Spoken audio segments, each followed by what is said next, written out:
Back in May 18, 2003, the Belgians went to the polls and the results were, compiled. First, let me take you through the voting process. A voter was given a magnetic card which would then be inserted into a computer, and then the voter would select the most preferred candidate. The choice will then be stored in a computer for counting, and a copy was also placed in a magnetic card which was then ejected and dropped into a box for cross-checking, all simply for reference. But in the city of Schaerbeek, something went wrong.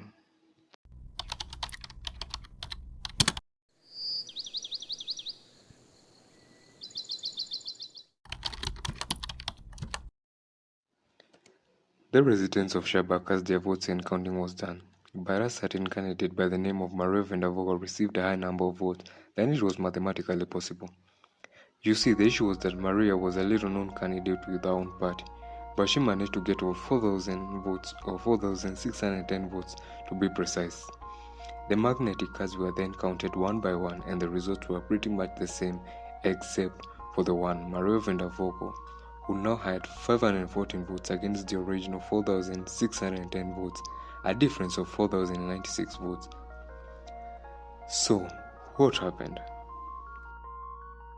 Computer experts were called upon to try and check the mysterious tally, and it was discovered that the system was bugs-free, and on checking the hardware, well, everything was working perfectly. So where did the error come from?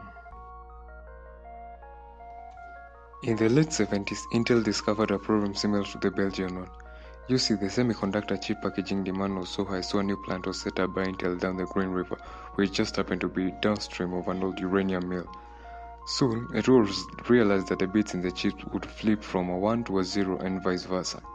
It was a problem that would later be discovered to be caused by radiation, or just radioactive particles. The biggest challenge was miniaturization, which meant that a single particle had enough energy to flip a bit. In 1910, the Audrey Wolf took his electroscope with him on the Eiffel Tower and made some measurement. He discovered that there was just a slight decrease in radiation as compared to the ground, and it had always been assumed that radiation emanated from the rocks and the soil on the Earth's surface. But why was there just a slight decrease in radiation 300 meters above the ground? The following year, Victor Hess, an Australian physicist, decided to take his experiment further and boarded a hot air balloon and set off to the skies to conduct his experiment. At around the Earth's level, there was a decrease in radiation, but only for a few meters before experiencing a massive outburst of radiation with an increase in altitude. The culprit of all radiation observed by Hess was the Sun, so Hess decided to conduct his experiment on a solar eclipse day, and surprisingly, the results were no different. But why? It would later be proved that the Sun was not responsible for the massive radiation at high altitude, and if it was just by a small margin. But the answer lies in the composition of space.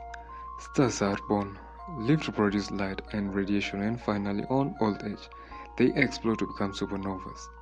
The supernovas are the culprit responsible for emitting the helium particles and heavy particles, and also black holes too have the same effect. The particles move so fast, are close to light speed, and due to their charged nature and the universe's magnetic fields, the particles can be altered in direction. The particle, for example, can be a subatomic particle arriving to Earth at almost light speed. As a single particle can have up to 50 joules of energy, which is massive. The particles collide with air molecules above the Earth at around 25 kilometers to form smaller particles such as pions, protons, muons, positrons, neutrons, electrons, and photons, which then also collide with air molecules to form one continuous pattern. That was exactly the Belgian election hacker. To understand, let's first actually look at the working of a computer. A computer stores information in forms of bits, that is zeros and ones. Let's just go over a quick example so you can see the concept. In Maria van der Vogel's example, she got 514 votes. Representing that in bits, it's simply as shown above.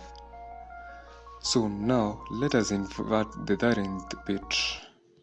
The that in the bit is the bit 2 to the power of 12. Inverting it from a 0 to 1, what do we get? 4,610.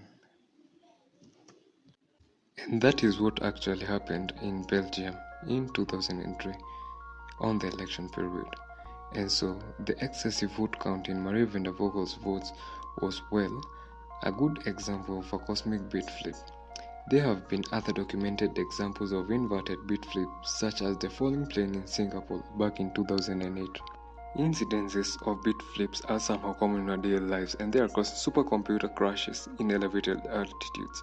But for your computer, it might just be a tale of the legends. Thanks for watching. Don't forget to like and subscribe.